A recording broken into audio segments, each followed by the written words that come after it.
Lezzet Dünyası kanalımdan herkese merhabalar. Kanalıma, mutfağıma hoş geldiniz arkadaşlar. Bugün sizinle yumuşacık, çok lezzetli ve yapılışı çok pratik, harika bir poğaça tarifini paylaştım sevgili arkadaşlarım.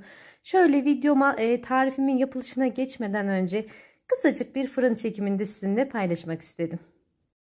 Bu poğaça tarifini çok kısa bir sürede hazırlayabilirsiniz. İsterseniz kahvaltılarınızda, beş çaylarınızda, günlerinizde veya çocuklarınızın beslenmesinde ve böyle ani gelen misafirlerinizi çok pratik bir şekilde hazırlayabilirsiniz. Dilerseniz bir an önce tarifimizin yapılışına geçelim. Bakalım sizler de beğenecek misiniz? İyi seyirler diliyorum.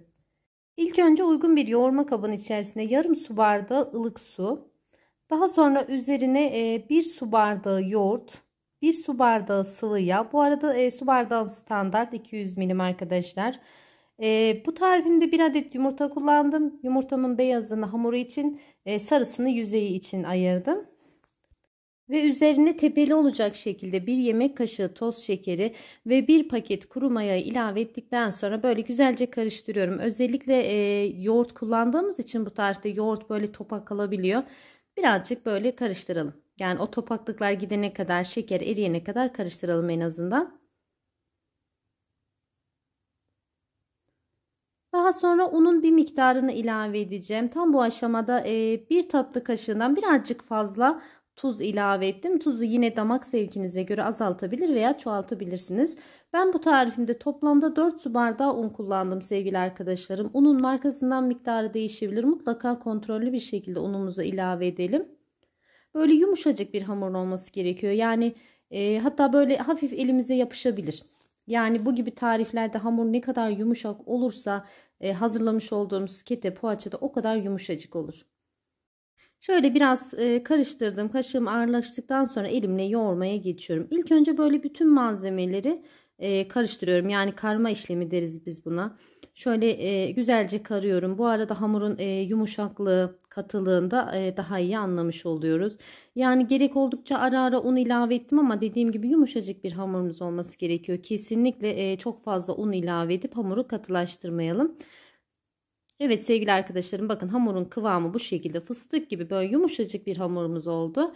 Hamurumuzu böyle güzelce yoğurduktan sonra üzerine hava girmeyecek bir şekilde kapatalım. Yani ben sadece bir 10-15 dakika kadar dinlendirdim. Yani bu süre aslında bir mayalandırma süresi değil. Hamurun böyle toparlanması için, biraz şekil vermesi daha kolay olsun diye, daha güzel şekiller olsun diye birazcık dinlendiriyorum. Evet, dediğim gibi bir 10-15 dakika kadar dinlendirdim. Yani birazcık da mayalanmış oldu. Şöyle geniş bir yoğurma kabı tercih ederseniz sizin için yoğurması daha kolay olur. Yine yoğurma kabımın içerisine böyle birazcık kısaca yoğurarak hamurun mayasını aldım. Bu aşama çok önemli bence sevgili arkadaşlarım. Hem poğaça piştikten sonra hem böyle bir maya kokusu gelmeyecek. Hem de bazen böyle bazı ketelerde, poğaçalarda gereksiz böyle baloncuk kabarcıklar oluyor. Hem de o kabarcıkların olmaması için mutlaka hamurlarınızın mayasını alın. Daha sonra hamurumu tezgahımın üzerine çıkardım. Şöyle elimle bir toparladıktan sonra gelişi güzel kesiyorum. Şöyle aşağı yukarı bir mandalina büyüklüğünde, yani bu tariften toplamda ben 12 tane poğaça hazırladım. Tabi isterseniz biraz daha küçük, biraz daha büyük poğaçalar da hazırlayabilirsiniz. Yani poğaçam böyle çok küçük olmadı. Ama dilerseniz ne bileyim çocuklarınızın beslenmesini hazırlıyorsanız biraz daha küçültebilirsiniz.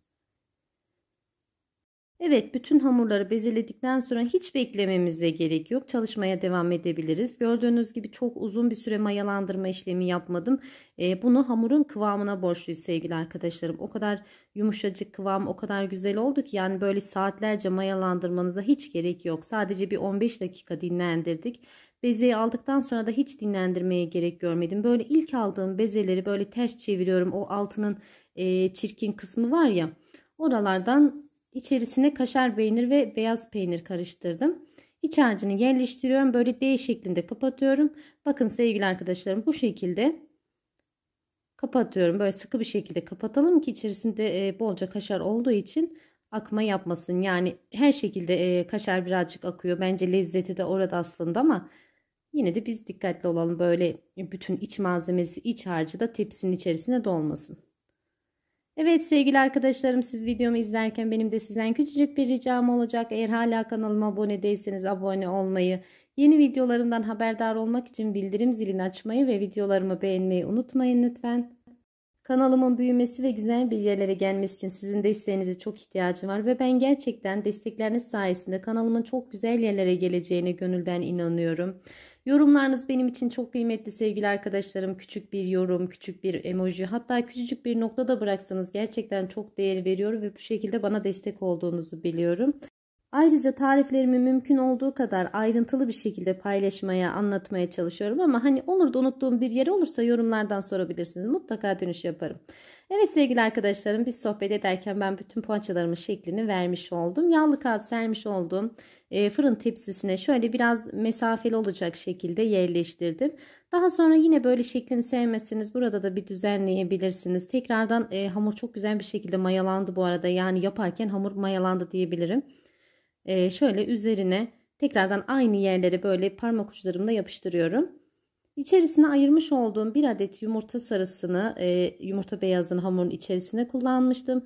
Yumurta sarısını böyle poğaçalarımın yüzeyine bol bir şekilde sürüyorum. Yani yumurta sarısının içerisinde hiçbir şey karıştırmanıza gerek yok. Rengi o kadar güzel oldu ki.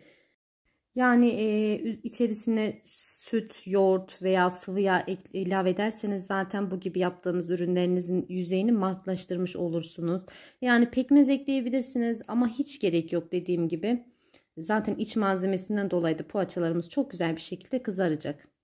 Ben mayalanması için beklemedim açıkçası sevgili arkadaşlarım. Fırınımı şimdi 180 dereceye açıyorum. Bir 6-7 dakika kadar ısınmasını bekliyorum. Yani daha sonra ısındıktan sonra fırınımı kapatıyorum ayarını.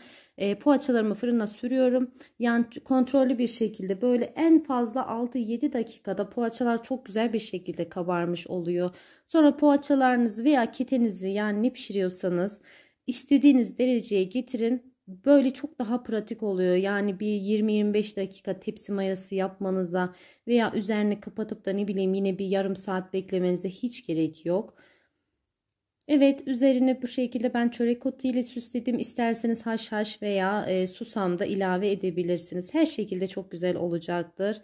Evet sevgili arkadaşlarım, dediğim gibi ben mayalandırma süresini o şekilde hazırladım. Şöyle sizin için kısacık da bir fırın çekimi yaptım. Bu arada poğaçaların ne kadar güzel kabardığını ve içini çekerek piştiğini görmenizi istedim.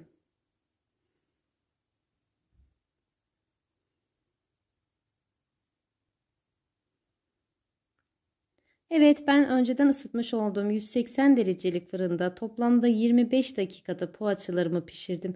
Ve bakar mısınız gerçekten görüntüsüne, rengine, yumuşaklığına, yani şöyle dokusunu da sizinle paylaşmak istiyorum. Böyle bastığım zaman tekrardan kendi şeklini alıyor poğaçalar. Yani diyeceksiniz ki bir poğaçaya da bu kadar eziyet olmaz diyeceksiniz ama yani her anını paylaşmam gerekiyor sizinle. Böyle içerisi yumuşacık, yani dışarısı böyle çıtır bir lezzet değil, böyle yumuşacık bir tarif. Kesinlikle denemelisiniz. Özellikle çocuklarınızın beslenmesine ben tavsiye ediyorum bu tarifi. Kahvaltılarda hazırlayabilirsiniz. Görmüş olduğunuz gibi çok az bir malzemeyle çok pratik bir şekilde harika bir poğaça tarifi hazırladık. Evet, şöyle iç kıvamını, iç dokusunu da rengini de sizinle paylaştıktan sonra sevgili arkadaşlarım, bugünlük de benden bu kadar. Videomu izlediğiniz için çok teşekkür ediyorum. Deneyecek arkadaşlara şimdiden afiyet olsun. Allah'a emanet olun.